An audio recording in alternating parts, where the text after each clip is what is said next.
It feels like home, home, home.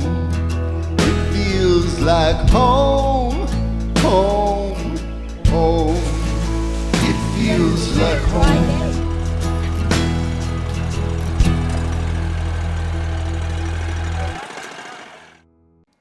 Hey there friends, welcome to Weldon Home.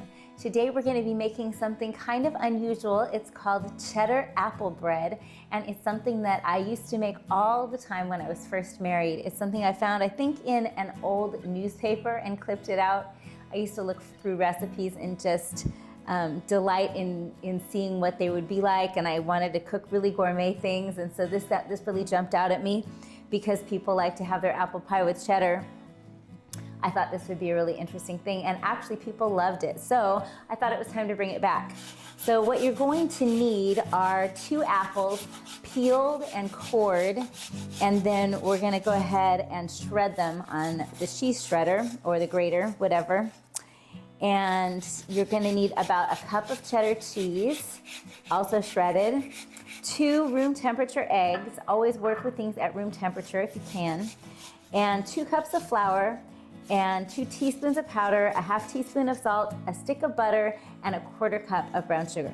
So I am keeping everything separate right now and just getting my apples grated, and I'll get the cheese grated. You want to use freshly grated cheese and not any of that pre-grated stuff because it's full of cornstarch and other things to keep it separate that don't add anything good to your baking. So you want to use freshly shredded cheese. So we have been running around and doing lots and lots of errands the last couple of days. It's perhaps going to have a big storm around here this weekend. And when it storms around these parts, everyone buys out all of the milk. So you can't go to the store and get any milk. And last year around this time, we lost all of our water because our well froze, or the pump for our well froze. And so we had to go and try and get little wraps to go around the pipes, and they were all sold out of the wraps. It was just a disaster. So we had last Christmas at McDonald's, and we're not wanting to repeat that fun scenario again. So this year we're trying to be more prepared. We of course have all of the things. Just having those extra things taken care of ahead of time makes my mind so much more at ease. So we got extra donkey food, we got extra dog food and cat food and bunny food and all the things that we need.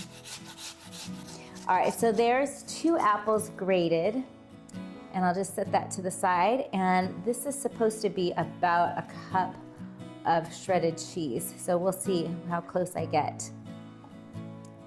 So this is sharp cheddar, and I like to use sharp cheddar because it just adds extra flavor. But if you only have mild cheddar or medium cheddar, that would be fine too. I just recommend cheddar cheese in this recipe.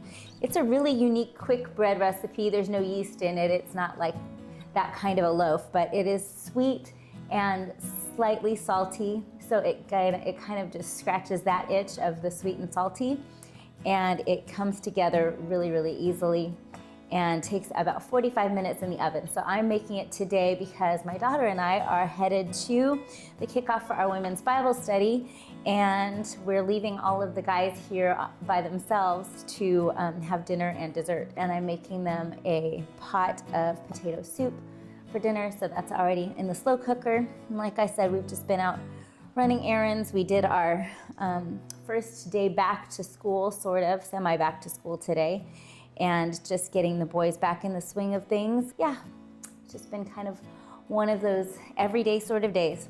All right, well that looks like probably a little more than what I'll need, but I can always use extra shredded cheddar cheese, and I'm sure someone wouldn't mind snacking on some cheese and crackers. So what I'm going to do is I'm going to wash my hands real fast because now I've got cheese all over them. I'm trying to work up to about a 3-mile-a-day run. I'm at 2 miles a day right now, and my kids come with me, and man, my boys are so much faster than I am. It's unbelievable. I am just going to get the butter and sugar. So this is 1 stick of butter and a 1/4 cup of brown sugar, and I'm going to beat this together until it's fluffy. So I just use a little hand mixer for this. You could use the KitchenAid, but my KitchenAid is, I think, a 6-quart, and it doesn't really start to touch anything that's just this low in volume. It takes a long time to get to. So I just use this little KitchenAid here. And then to that, I'm going to add my 2 eggs. And I always like to add them one at a time just because then you make sure that you fully incorporated each one, that there's not any bit of egg white or egg yolk that's just not fully mixed in. These, of course, are our farm fresh eggs from our chickens. So to that, I'm going to add 2 cups of all-purpose flour. You can use whole wheat flour, but it's going to give it quite a different texture. So for this, I like to just use all-purpose flour. And my fork, of course, is my favorite instrument of choice. I'm gonna add 1 teaspoon of baking powder. That gives it a lot of extra lift. And then I'm gonna add half a teaspoon of salt. Like I said, this is that perfect blend of salty and sweet and kind of tart even. If you use a Granny Smith apple, which is what I typically use, it really makes it kind of sweet, tart, and salty all at once and satisfies all of those cravings. So I'll get that to come together with my fork just on the top. That's my secret for getting your dry ingredients to come together. You just don't want one big lump of anything in your dry ingredients. This is just a quick, easy dough. And then when it just starts to get where it looks like it's going to all come together, make sure and get all the way to the bottom there. Don't leave anything too dry, but now, before it's even all the way fully mixed in, I'm going to put in my apples and try and do just a cup of this shredded cheddar.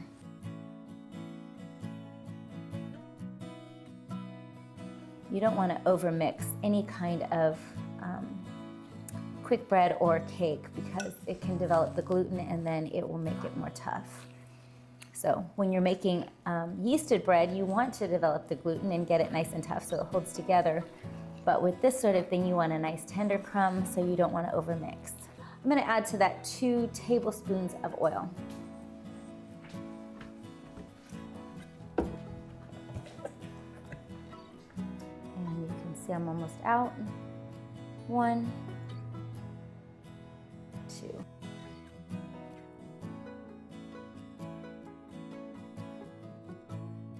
So you just want to get this mixture evenly into your loaf pan, and it's a pretty stiff dough.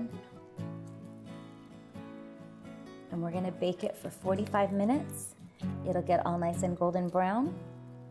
In the meantime, I am going to change and get ready to go to Bible study because I need to leave soon. But you want it to look about like this.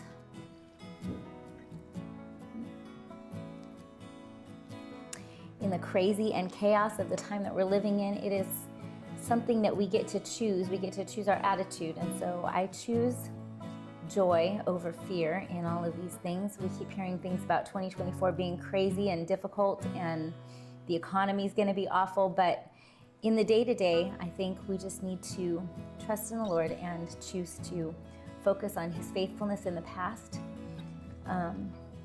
so that we can be confident in His faithfulness for our future. All right, into the oven this goes, 350. I'm gonna go ahead and set the timer for 45 minutes. Voila.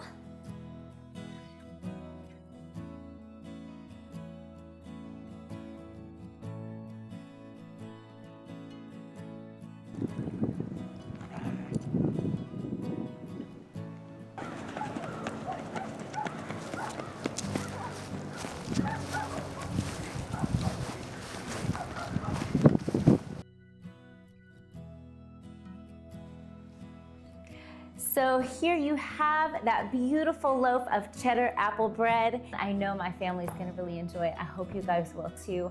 Thank you so much for watching. I can't even tell you how cool it is to see how many new followers I'm getting.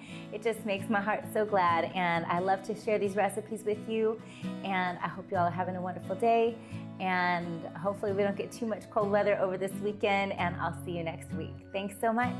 Please like, subscribe, and share.